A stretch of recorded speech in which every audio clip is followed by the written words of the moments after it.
दक्षिण सोलापूर राष्ट्रवादी काँग्रेस पार्टी सामाजिक न्याय विभागाच्या अध्यक्षपदी दशरथ रामू पवार राठोड यांची नियुक्ती करण्यात आली आहे।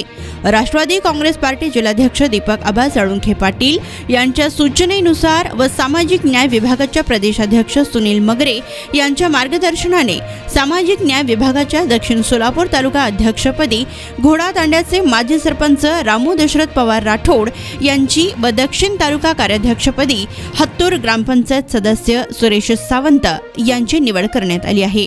महाराष्ट्र राज्याचे मुख्य प्रवक्ते उमेश पाटील यांच्या हस्ते नियुक्तीपत्र देण्यात आले असून यावेळी राष्ट्रवादी काँग्रेसचे जिल्हाध्यक्ष संतोष पवार, कार्याध्यक्ष जुबेर बागवान, सामाजिक न्याय विभाग जिल्हाध्यक्ष प्रशांत बाळशंकर, सामाजिक न्याय विभाग जिल्हाध्यक्ष राजा बेळनवरू, कार्याध्यक्ष अनिल बनसोडे यांच्या उपस्थितीत नियुक्तीपत्र देऊन त्यांचा सत्कार करण्यात आलाय। बंजारा समाजातील माजी सरपंचांना पद मिळाल्याने बंजारा सकल समाजातून अभिनंदनाचा वर्षाव होत आहे।